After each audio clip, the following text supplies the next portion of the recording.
আসসালামু আলাইকুম রহমতুল্লাহি ওয়া বারাকাতু। আমরা অত্যন্ত একটি গুরুত্বপূর্ণ বিষয়ে আলোচনা করব, যেটি শিক্ষা। শিক্ষা জাতির মেরুদণ্ড। তাদাররাসুল ইলমি সাআতুম মিনাল লাইলি খায়রুম মিন ইহইয়া। নবীজি বলেছেন, অপর জায়গায় বলছেন, তলাবুল ইলমি ফারিদাতুন আলা কুল্লি মুসলিমিন ও মুসলিমাতিন। কত সুন্দর কথা। প্রত্যেক মুসলমান নরনারীর জ্ঞান অর্জন করা আবশ্যিক, ফরজ। অবশ্যই জ্ঞান অর্জন করতে হবে। আবার অপর জায়গায় বলছে, তাদাররাসুল ইলমি সাআতুম মিনাল লাইলি খায়রুম মিন ইহইয়া। অর্থাৎ কেউ 1 ঘন্টা বিদ্যা চর্চা করলো রাতে, আর কেউ সারা রাত ইবাদত করলো, আল্লাহর গুণগান করলো, নামাজ পড়লো, তসবিহ আদায় করলো। বলছে সারা রাত ইবাদতের চাইতে 1 ঘন্টা জ্ঞান চর্চা করা সবচেয়ে বেশি উত্তম। সুবহানাল্লাহ। জ্ঞানের কত গুরুত্বপূর্ণ, এর কোনো বয়স সীমা নেই।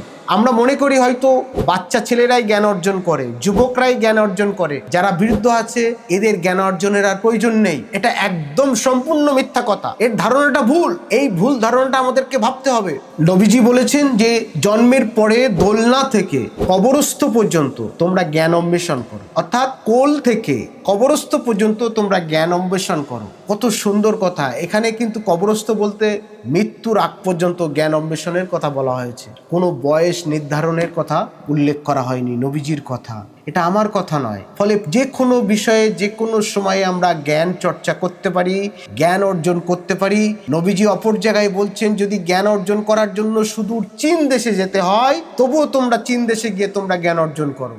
সুবহানাল্লাহ ওয়া বিহামদি। কত সুন্দর কথা। জ্ঞান ছাড়া কখনোই সমাজ উন্নত হতে পারে না। একজন জ্ঞানী আর একজন অজ্ঞানী, একজন জানা একজন অজানা, দুটো কখনো সমান হতে পারে না। তাই আমাদের জ্ঞান অর্জন করা প্রত্যেকটা মানুষের কর্তব্য। সঠিক জ্ঞান যদি আমরা আমাদের মধ্যে আসতে না পারি, তাহলে কিন্তু আমাদের সমাজ সঠিক জায়গায় পৌঁছতে পারবে না। শিক্ষাই তো জাতির মেরুদণ্ড। শিক্ষা যদি সঠিকভাবে আমরা আমাদের মধ্যে না নিয়ে আসতে পারি, তাহলে কিন্তু আমরা আমাদের সঠিক লক্ষ্যে পৌঁছতে পারবো না। তবে আমি একটা কথা আমি ভালো করে স্মরণ করিয়ে দিয়ে বলতে পারি, আমরা যে পুঁথিগত শিক্ষা জ্ঞান অর্জন করি, এই পুঁথিগত শিক্ষা জ্ঞান অর্জন শুধুমাত্র আমাদেরকে সঠিক রাস্তায় নিয়ে যাবে, দুনিয়া এবং আখিরাতে লাভ পাবো, এটা কখনো হতে পারে না।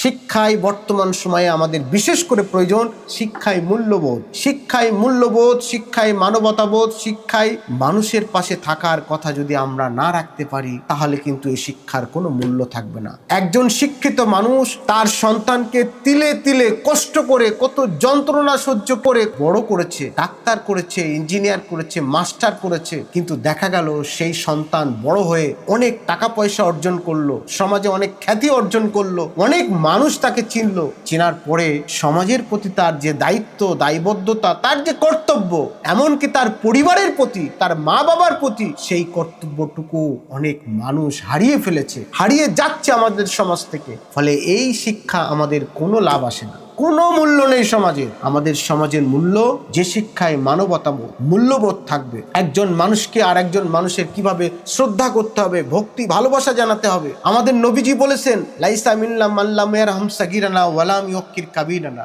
যে বড়দের প্রতি সম্মান করে না, ছোটদের প্রতি স্নেহ করে না, নবীজি বলছেন সে আমার উম্মতের মধ্যেই নয়, আমার দলভুক্তই নয়। ফলে নবীজির দলভুক্ত, নবীর উম্মত হতে গেলে বড়দের সম্মান, ছোটদের স্নেহ ভালোবাসা করতে হবে। এটাই ইসলাম, এটাই শিক্ষা, এটাই আদর্শ।